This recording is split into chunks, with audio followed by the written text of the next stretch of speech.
নমস্কাৰ বন্ধু বান্ধৱীসকল, আশা কৰিছোঁ আপোনালোক বহুত বেছি ভালে আছে।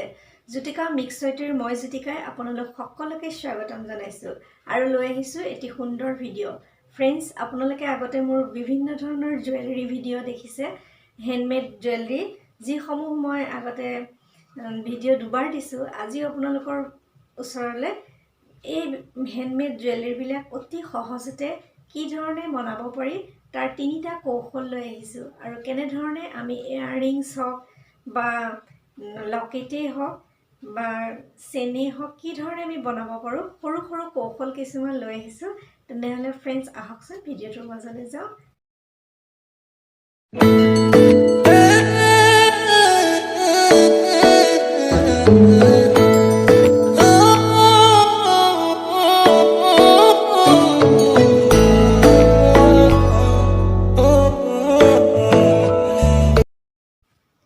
ফ্ৰেণ্ডছ, আপোনালোকৰ মনত আছেনে বাৰু এই কাণফুলিসমূহ আৰু এই লকেট গহনাখিনি আপোনালোকক আগতে দুটা ভিডিঅ' দি ৰাখিছিলোঁ। কিছুমান অসমীয়া গহনা দেখুৱাইছিলোঁ আৰু বিভিন্ন ধৰণৰ গহনা কৰি মই আপোনালোকক দেখুৱাইছিলোঁ। আৰু এই গহনাসমূহ বনাইছিলোঁ এই ক্লেটোৰ সৈতে। এয়া হৈছে এয়াৰ ড্ৰাই ক্লে আৰু অতি কম সময়তে ইয়াৰ দ্বাৰা খুব সোনকালে আমি ধুনীয়া ধুনীয়া গহনাৰ শ্বেপ দিব পাৰোঁ। এই পেকেটটোৰ ভিতৰত দুটা পেকেট থাকে।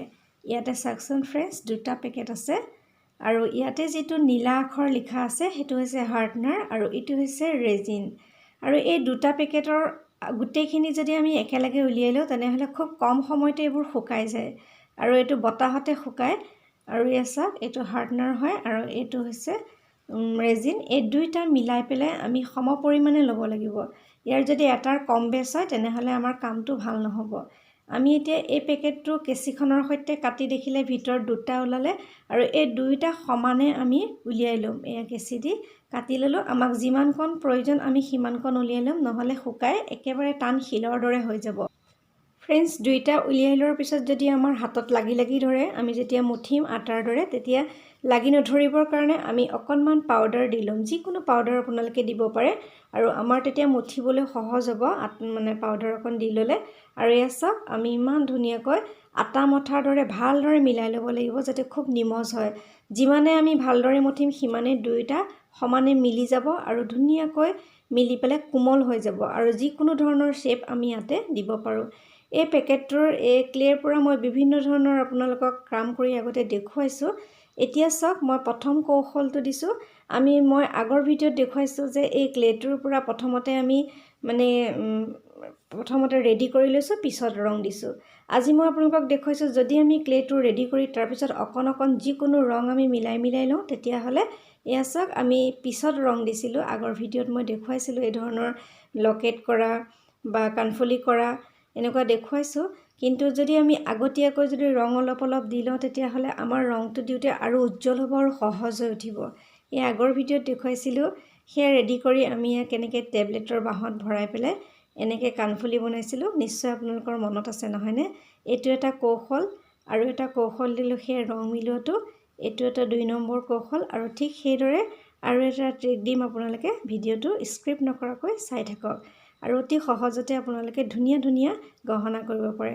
মই আকৌ মনত পেলাই দিছোঁ, আগৰ ভিডিঅ'ত দেখুৱাইছিলোঁ যে টেবলেটৰ খালী বাঁহত নিমজ থকা বাঁহত যদি আমি এই ধৰণৰ ক্লে ৰেডি কৰি ভৰাই লওঁ তেতিয়াহ'লে আমাৰ কামটো খুব ধুনীয়া হ'ব আৰু নিয়াৰী হ'ব কাণফুলিযোৰ। এতিয়া চাওক, আকৌ অকণ বেলি ল'লোঁ। বেলি লৈ পেলাই আকৌ বেলেগ এটা ডিজাইনৰ এযোৰ কাণফুলি বনাইছোঁ। এয়া পেনটোৱে বেলি লৈছোঁ, অকণমান ডাঠ কৰি বেলিছোঁ যাতে আমি ইয়াত ফুটা কৰিলে পিছত এৰাই নাযায়। এয়া কেঁচাতে কাম কৰিবলৈ খুব ভাল। আৰু এটা থাৰ্ড টিক দিছোঁ। এইটো হৈছে ব্লক পেইণ্টিং কৰোঁ যে আমি, সেই ব্লকটো কিনি আনিবলৈ পাইছিলোঁ। মই আগৰ ভিডিঅ'ত এটা দেখুৱাইছিলোঁ কেনেকৈ মই ফেব্ৰিক কৰিছিলোঁ ব্লকৰ। সেই ব্লকেদি মই হেঁচা মাৰি দি পেলাই ধুনীয়া এটা ডিজাইন সৃষ্টি কৰিলোঁ। আৰু এয়া চাওকচোন, ওপৰতে ফুটা, তলত ফুটা দি পেলাই পিছত যাতে আমি সেই কাণফুলি পাত আমি ধুনীয়াকৈ সেই হাকুটাডাল লগাব পাৰোঁ। আৰু হাকুটা যদি আপোনালোকৰ কিনা নাথাকে তেনেহ'লে এনেকুৱা ধৰণৰ কোমল তাঁৰ কিনিবলৈ পোৱা যায়। এই তাঁৰ দি নিজে ঘৰতে বনায়ো আপোনালোকে ধুনীয়াকৈ হাকুটা ৰেডি কৰি ল'ব পাৰে। এয়া চাওক, মই লকেটবোৰ বনাবৰ কাৰণে এনেকৈ হাকুটা ৰেডি কৰি লওঁ। বহুত লকেট এনেকৈ বনাইছোঁ। এয়া চাওকচোন ফ্ৰেণ্ডছ, আৰু এটা লকেট মই পিছৰটো ভিডিঅ'ত আপোনালোকক এই লকেটটোৰ বিষয়ে দেখুৱাম যদি আপোনালোক এই তাঁৰ এডাল লগাই দিলোঁ লকেটৰ ওপৰত আগতে দেখুৱাইছিলোঁ এই বিষয়ে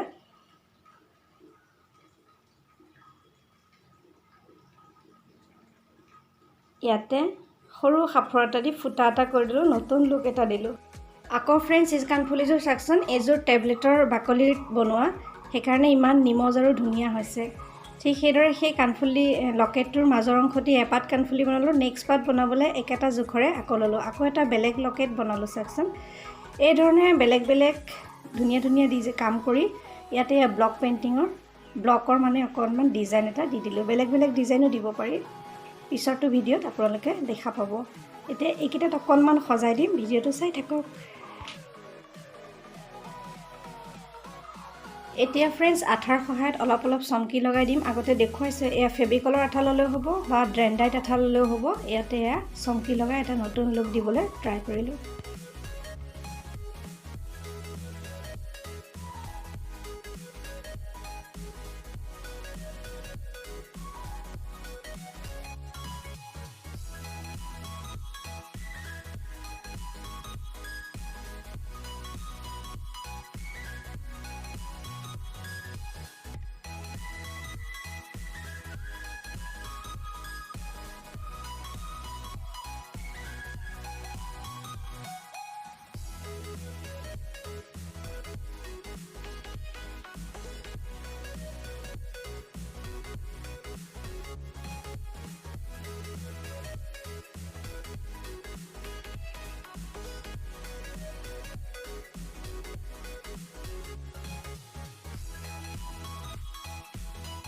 কওকচোন ভিডিঅ'টো চাই কেনে পালে নিশ্চয় ভাল লাগিল নহয়নে আৰু এনেকুৱা ধৰণৰ কৌশল আপোনালোকে যদি লয় তেনেহ'লে আপোনালোকে অতি সহজতে খুব ধুনীয়াকৈ নিয়াৰিকৈ আপোনালোকে হেণ্ডমেড জুৱেলাৰীবোৰ ৰেডি কৰি উলিয়াব পাৰিব তেনেহ'লে ফ্ৰেণ্ডছ আজিলৈ হ'ব পুনৰ মই সকলোৰে পৰা বিদায় দিছোঁ নমস্কাৰ